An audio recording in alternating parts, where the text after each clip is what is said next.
Hello, welcome back. This is Crash. It's been a month since I recorded one of these. Really, it has been. I recorded quite a backlog of episodes, so that's why it's been a while. And this is not my first attempt at recording. Apparently, trying to record at a higher resolution than 1280 by 720 does bad things for OBS, where it gets very stuttery. And the game plays fine. The game doesn't have any issues whatsoever. But then when I look at the recording afterwards, and it's all choppy. So I've spent a decent amount of time trying to get this running today. And I have a cat in front of me who's being a bit chewy on things. But never mind about that. So, what we've missed in the month that I haven't been recording, one of the first things I did was I set up a farm out here outside, and I have these relays that are transferring all these wonderful items over. I have made changes and then made changes to the changes since the last recording. You might notice this looks like a bomb went off. No, it wasn't a creeper blast. I've been redoing this. I'm primarily going to be using this as external storage for the refined store system I have set up. Socket, what are you chewing on? No, stop. Go. Okay. Okay, so that's a thing that just happened. But hopefully he'll like it up there and won't jump back down. So this is going to be used for external storage and sorting purposes, but I do have refined storage set up down below. I'll show that in a little bit. And I'm kind of adding some drawers on as I need them. In some cases, I just put them in to fill up space to make more of a wall.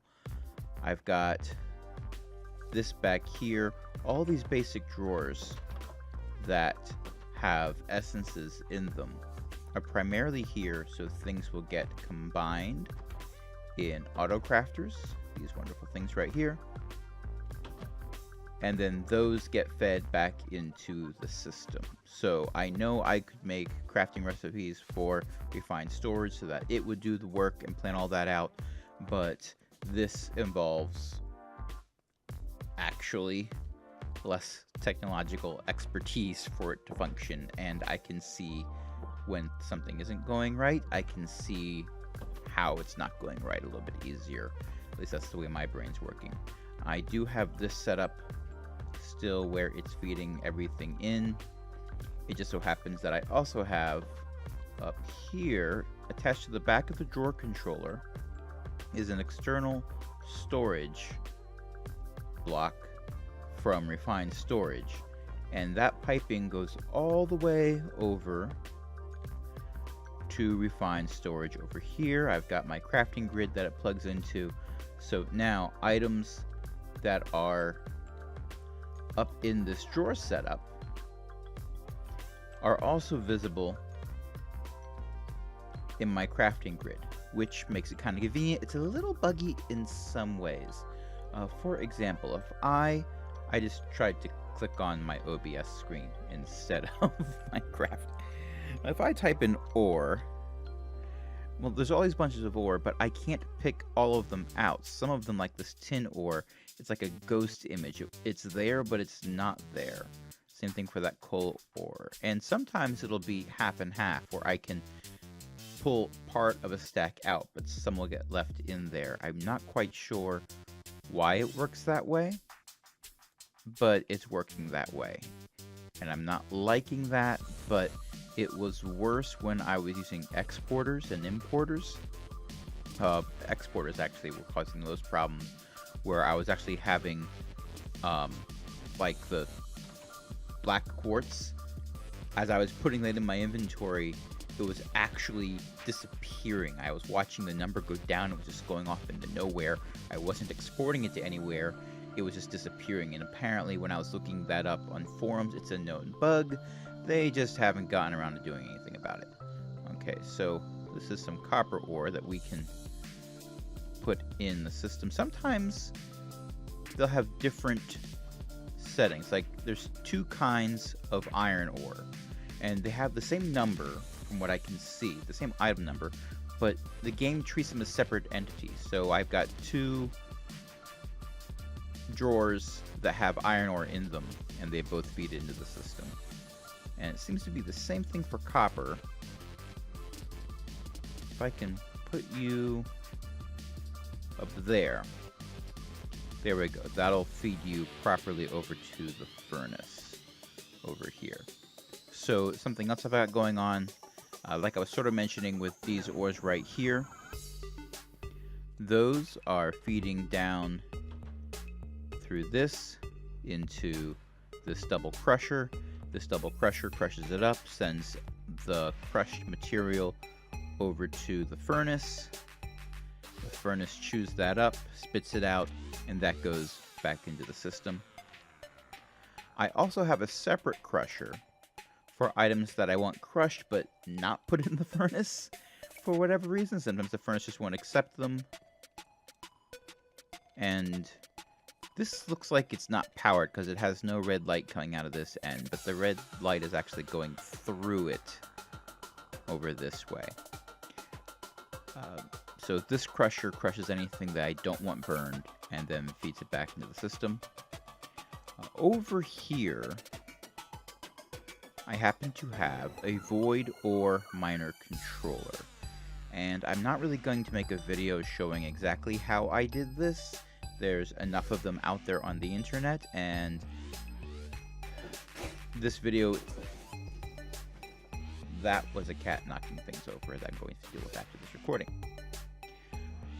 I've already talked enough in this video that I'm not going to show how I did this, because then my recording would be just like every other recording I've seen for how to get these to work, where the person talks for 6 minutes and then they say, oh, let's get started. So go watch one of those videos.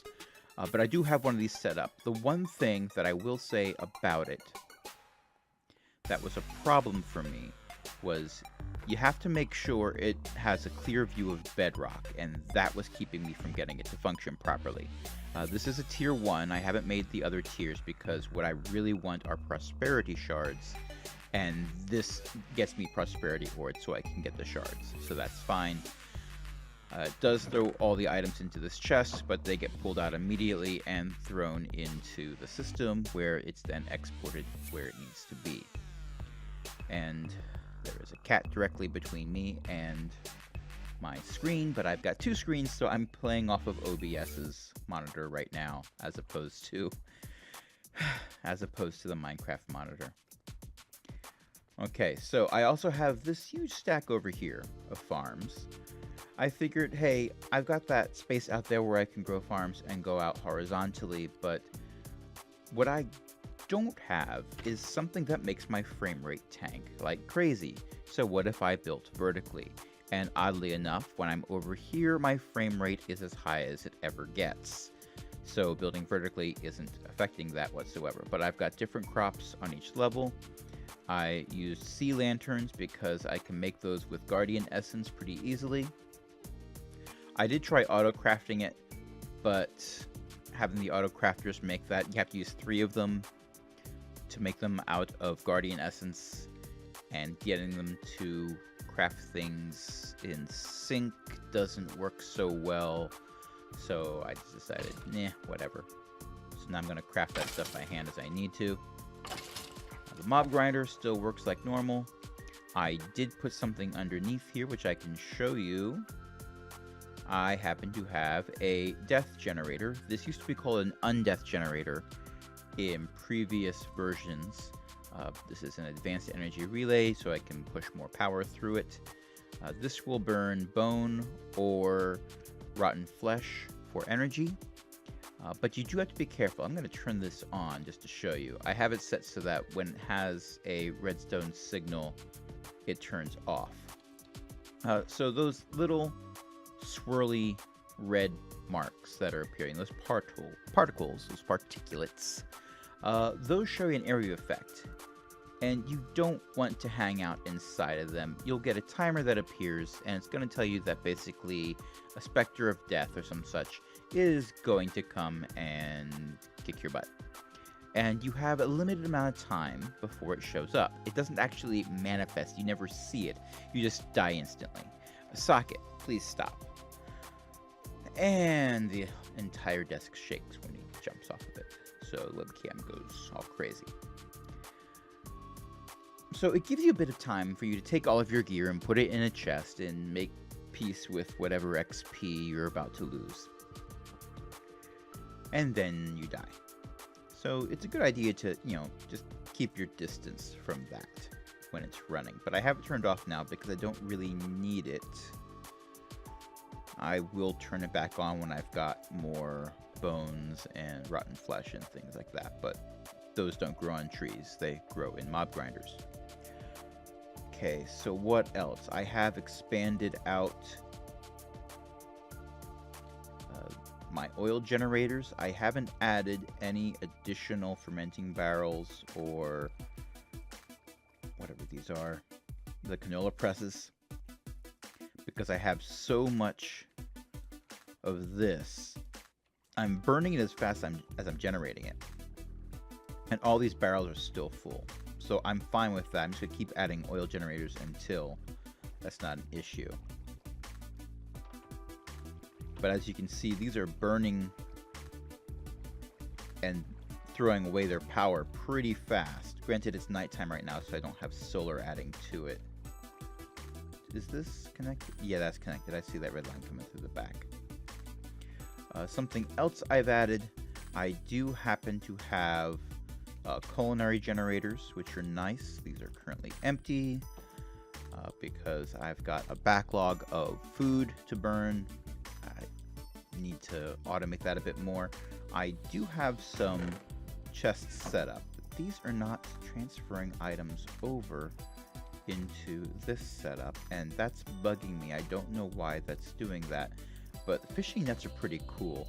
Fishing nets I've made previously in a previous mod pack, and the hard part about them is you do need an empowered amaratic crystal. So you take an emerald and you empower it.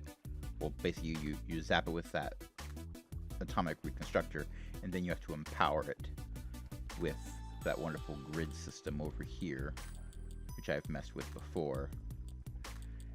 And if you do those with blocks, it's less resource intensive, but it works. And then you surround it with string and you have basically a fishing net, and you place it down on a block directly above a water source block. This water looks like it's running because it's running away from that source block, not running through. And you have to have a chest adjacent to it in one direction or another. So like this chest here is still picking items up. These chests that are directly above it are picking items up. And they're supposed to be feeding into this hopping item interface, but they're not, and I don't know why. But these fish should be feeding into the appropriate drawers over here, which then export those items through item lasers that are underneath into this hopping item interface. It smelts them up in this supremium furnace, which is really slick because it's very, very efficient. Tosses them in here, then feeds them into the culinary generators. And this works pretty well when this is working, and I don't know why it's not, so that's something on my to-do list. So, anything else? I don't think I have any other major innovations since last time. I think I've probably already shown in a previous episode. Keep in mind, the last episode of this I recorded literally over a month ago, so I'm trying to remember the content. For you, the viewer, it might be fresh in your mind because it may have shown up less than a week ago for you, but for me, it's been a while. The item repair, which is pretty slick. You toss items in and it repairs them, so you don't have to keep crafting and re-enchanting new items, which is nice. I do have these mechanical crafters set up to make me more Supremium Essence. I used to have stacks upon stacks of this. I am pretty sure that Matt / Eclipse, friend of mine, who you've seen in these videos before, used it all up to make armor so we'd have creative flying. I told him to do this, so it's not like he just went behind my back and did it. I said, hey, you should do this, And I'm pretty sure he did, because now I don't have it. Which is a problem, but it's a problem for me, but not that much of a problem because I'm spending so much time AFK while these things process that it's already making back all the stuff that I've lost. This used to be 9. Yesterday morning I had 9 Supremium Essence. So, progress is being made. Oh, and you are being noisy. You go away. And you. More stuff to burn. Okay. So that, I think, is mostly it. I do have all of these fields except for one growing canola, because I'm using it up as fast as I'm growing it. I do have one section that's growing wheat. I'm probably going to be turning that wheat into bread for the culinary generators. I wanted the seeds, actually, more than anything else. I wanted those to make other things. But the wheat is a byproduct that will be useful. I just need to move it from there into something else. And that's about it. So if you like these videos, you know the drill. Next video, I'm going to be doing something a bit more involved, maybe killing withers and showing you how I'm doing that. Because I do have an area for that. That's actually working pretty well, but don't have time to show you in that video because it's over that way more. So until next time, this is Crash saying, be well.